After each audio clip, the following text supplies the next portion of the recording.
Hi, welcome to this day-to-day operation tutorial for accounting for traders. In this tutorial, we're going to show you how to import bank statements into your system. If we go to Money Transactions, Import Bank Statement.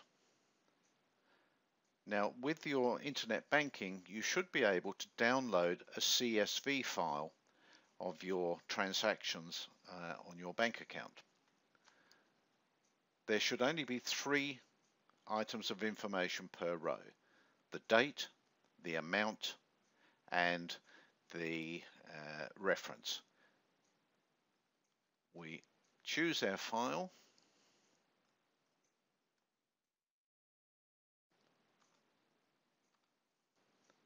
and select the bank account.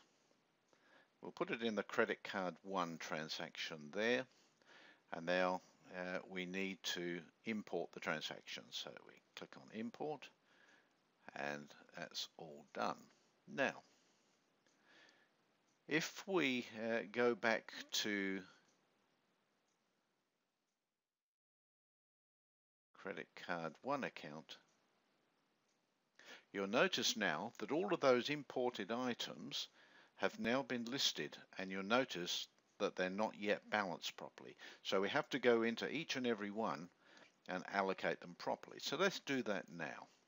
So this one was a transfer, it was a receipt, it was a transfer from a credit card transaction. So we'll click on the little green pencil, and we'll go down to add a ledger allocation, and that goes to sales, and we'll save that particular line, save the record, and that one's now been fixed.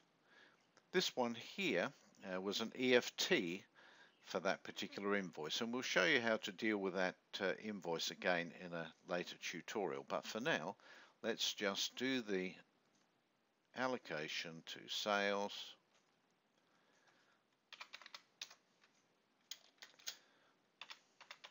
oops,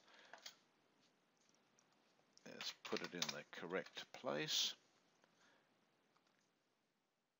save, save, and this one was a mobile payment to Caltex for fuel. So again, we add new, go down to motor vehicle fuel,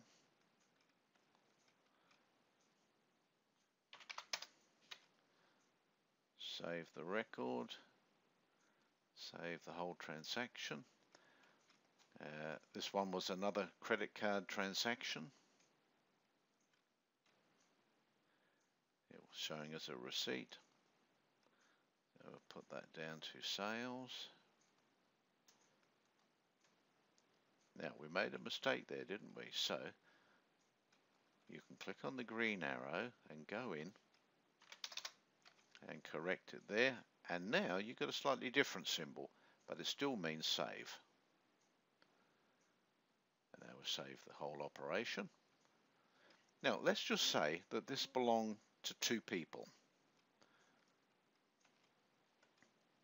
It is a deposit, so we go add new, sales of labor, and it was $500, and you can make a note there that it came from Mrs. Smith,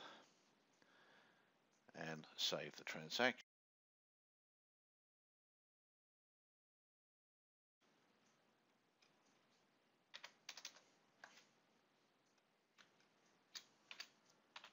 Mr. Jones, save the record, save there, payment American Express. Now let's just say that that was likewise contained a couple of different items, as it normally would do. We'll say that purchases of materials amounted to $1,285, and we'll save that item. And then have some computer expenses, 500, save.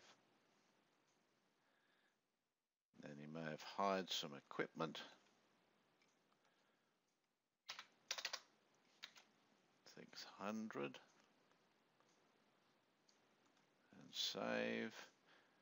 And then maybe found that there was some more materials, this time for 2,900. So we'll save that, and then we'll save the transaction. Now we notice that we made a mistake, and it highlights that when you click on there to show that you've made a mistake in the allocation. So we go close, we find the item that you made the mistake in, we fix it,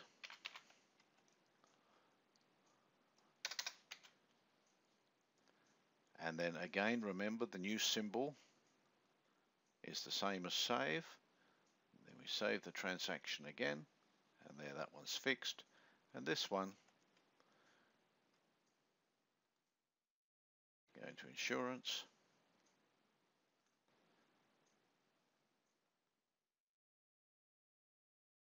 and it's for $265.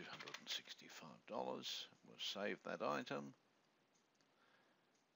save the transaction, and we've received another payment from a customer. So we again add that, go to sales of materials, $338, save once again, and there you can see how quick it was to enter all of the transactions after importing your bank statement. Now you're also assured then that you've picked up all of your bank fees and other direct debits and direct credits, so that you've kept your records nice and accurate. That concludes this tutorial.